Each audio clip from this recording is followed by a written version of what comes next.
semuanya, Assalamualaikum warahmatullahi wabarakatuh. Perkenalkan, nama saya Fitri Sawalia dari Universitas Borneo Tarakan, Fakultas Keguruan dan Ilmu Pendidikan, jurusan Bimbingan dan Konseling Lokal A3.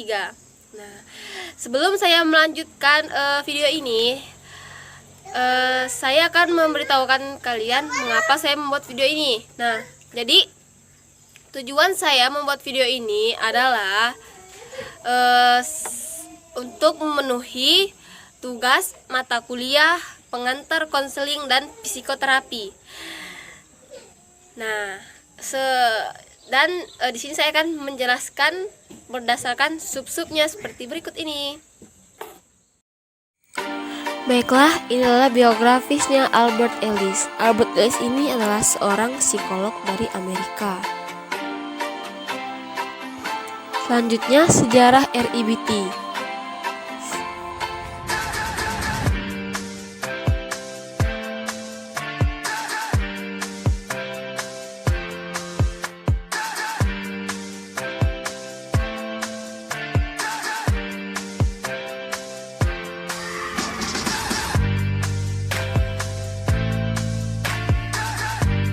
Adapun struktur kepribadiannya seperti ini.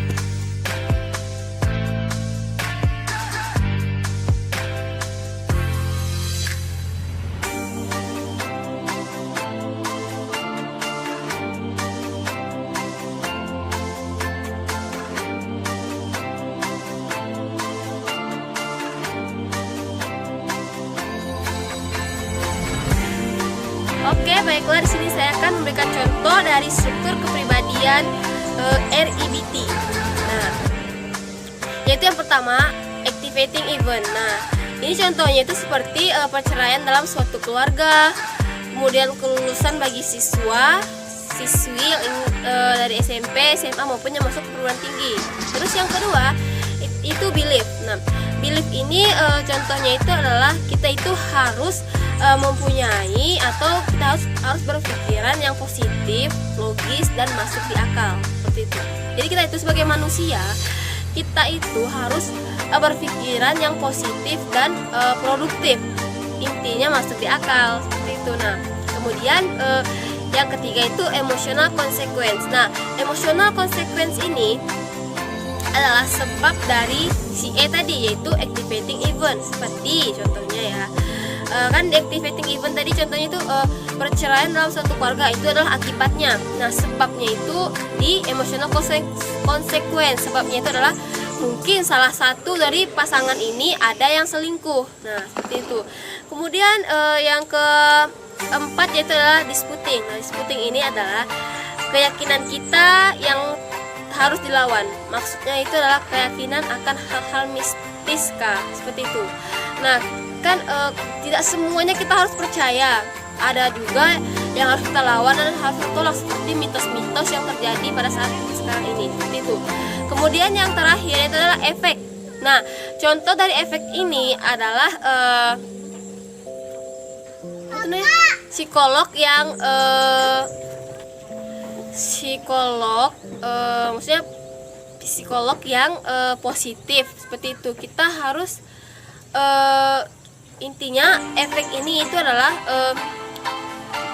dari keempat tadi itu, yaitu adalah yang paling bawah dan itu tuh efek gitu. Nah, efek dari keempat tersebut seperti itu, tapi yang positif seperti itu. Nah,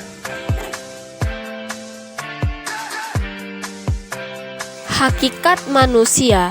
Pendekatan rasional emotif behavior terapi (RIBT) memandang manusia sebagai individu yang didominasi oleh sistem berpikir dan sistem perasaan yang berkaitan dalam sistem psikis individu. Secara dialektik, RIBT berasumsi bahwa berpikir logis itu tidak mudah. Kebanyakan individu cenderung ahli dalam berpikir tidak logis. Seperti contohnya, manusia itu selalu memiliki pemikiran tidak logis. Seperti contohnya seperti ini. Saya harus sempurna, seperti itu. Nah, yang kedua contohnya itu adalah saya baru saja melakukan kesalahan, saya ini bodoh. Nah, itu adalah pemikiran yang tidak logis. Dan masih banyak lagi yang lainnya, kalian juga bisa cari itu di jurnal-jurnal maupun di buku-buku yang bersangkutan dengan rational emotive behavior therapy.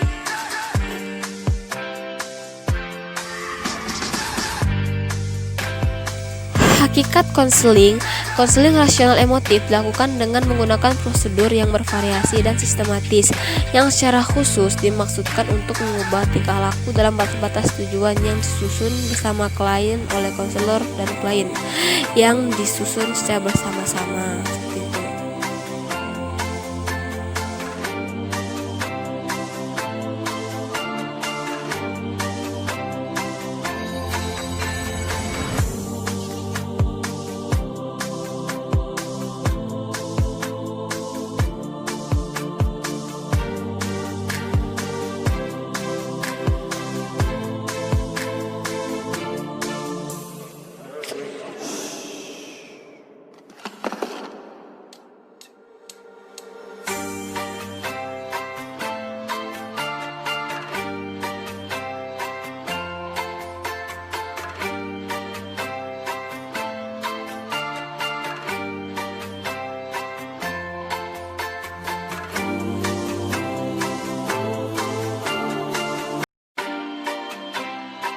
Jadi kesimpulannya adalah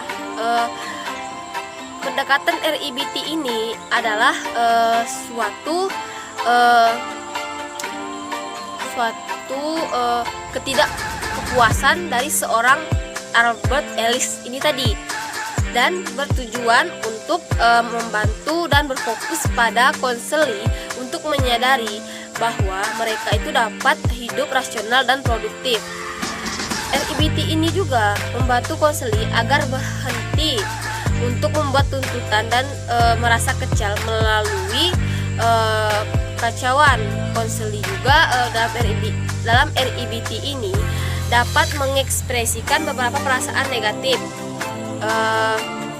tetapi tujuan utamanya adalah membantu si konseli ini agar tidak memberikan tanggapan emosional melebihi yang selayaknya terhadap suatu peristiwa seperti itu.